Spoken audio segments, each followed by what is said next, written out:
جیسا کہ آپ جانتے ہیں کہ تفسیر قرآن کا سلسلہ جاری ہے، اور پہلی نشست میں ہم نے گائے کے واقعے کو بیان کیا تھا، اور آج کی اس نشست میں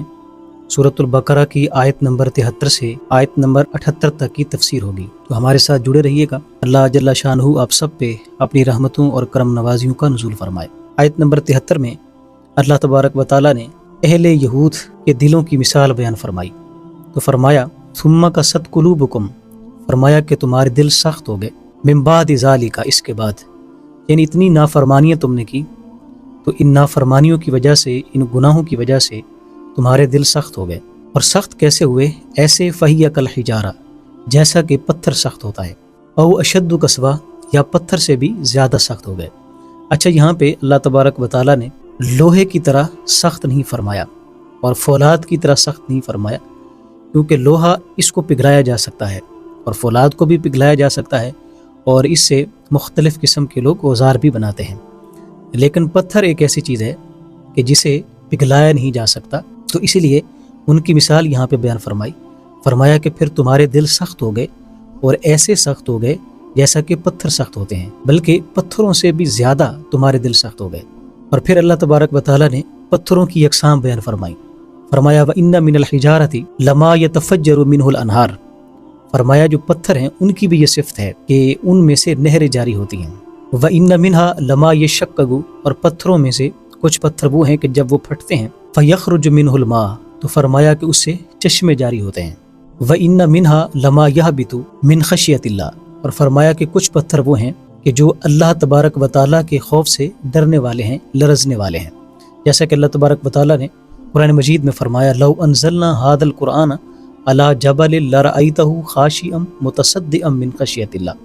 اگر یہ قرآن پہاڑوں پر نازل کیا جاتا تو وہ اس کا بوجھ برداشت نہ کر پاتے اور وہ ریزہ ریزہ ہو جاتے۔ تو اللہ تبارک و تعالیٰ نے یہ بات ارشاد فرمائی کہ تمہارے اوپر اتنے انعامات ہوئے، لیکن ان انعامات کے باوجود بھی تم نے اللہ تبارک و تعالیٰ کی مسلسل نافرمانیاں کی، تو ان نافرمانیوں کی وجہ سے تمہارے دل سخت ہو گئے، اور ایسے سخت ہوئے جیسا کہ پتھر سخت ہوتے ہیں۔ اور پتھر جو ہیں ان کی بھی یہ صفت ہے کہ ان سے پانی نکلتا ہے،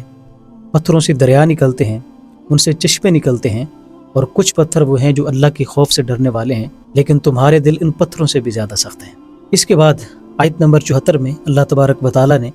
نبی کریم صلی اللہ تعالیٰ علیہ وسلم کو اور صحابہ کرام کو مخاطب کرتے ہوئے ارشاد فرمایا فَتَطْمَعُونَ أَن يُؤْمِنُوا لَكُمْ، کیا آپ یہ طمع رکھتے ہیں کہ یہ آپ کا یقین کر لیں گے؟ نبی کریم صلی اللہ تعالیٰ علیہ وسلم یہ چاہتے تھے، حضور کی یہ خواہش تھی کہ اہل کتاب بھی ایمان لے آئیں اور مشرکین بھی ایمان لے آئیں، اور اس کی وجہ سے آقا کریم علیہ السلام بہت پریشان بھی رہتے تھے، لیکن یہ ایمان نہیں لا رہے تھے۔ تو اللہ تبارک و تعالیٰ نے اپنے محبوب کو یہ تسلی دی، فرمایا محبوب کیا آپ یہ طمع رکھتے ہیں کہ یہ آپ کا یقین کر لیں گے، یہ آپ کے اوپر ایمان لائیں گے؟ آگے جو بات ارشاد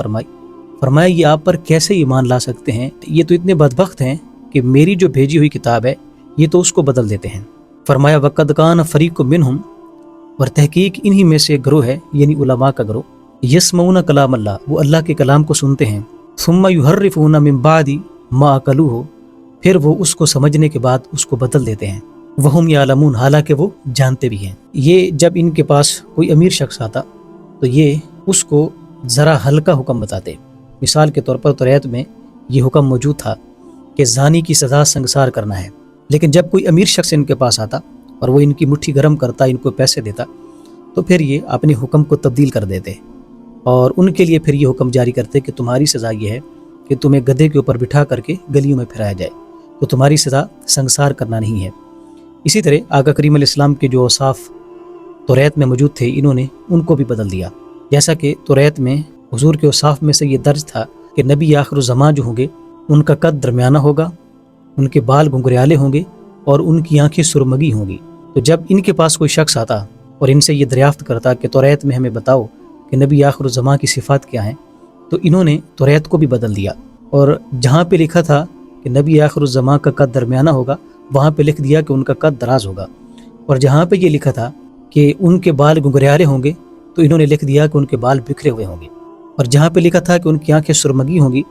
تو وہاں پہ انہوں نے آقا کریم علیہ السلام کی آنکھوں کے بارے میں لکھ دیا کہ ان کی آنکھیں چھوٹی چھوٹی ہوں گی۔ تو یہ ایسے بدبخت لوگ تھے۔ تو اللہ تبارک و تعالیٰ نے اپنے محبوب کو یہ تسلی دیتے ہوئے اور صحابہ کو یہ تسلی دیتے ہوئے فرمایا کہ آپ ان کے بارے میں پریشان نہ ہوں، آپ کو ان کے بارے میں پریشان ہونے کی ضرورت نہیں ہے، یہ تو اتنے بدبخت لوگ ہیں کہ یہ تو کتاب کو بدل دیتے ہیں، تو یہ آپ کے اوپر کیا ایمان لے کر آئیں گے۔ پھر فرمایا وَإِذَا لَقُوا الَّذِينَ آمَنُوا، اور جب وہ ایمان والوں سے ملتے ہیں یعنی منافق یہودی، قالوا کہتے ہیں آمنا، ہم ایمان لائے، وَإِذَا خَلَا بَعْضُهُمْ إِلَىٰ بَعْضٍ، اور جب وہ اکیلے میں ہوتے ہیں، قالوا، تو ان کے علماء انہیں کہتے ہیں اتحدثونہم، کیا تم انہیں وہ بیان کرتے ہو بما فتح اللہ، جو اللہ نے تمہارے لیے کھول دیا، لیحاجوکم بہ عند ربکم، تاکہ وہ اپنے رب کے ہاں تمہارے خلاف دلیل لے کر آئیں۔ منافق لوگ تھے یہ، جب ایمان والوں کے پاس جاتے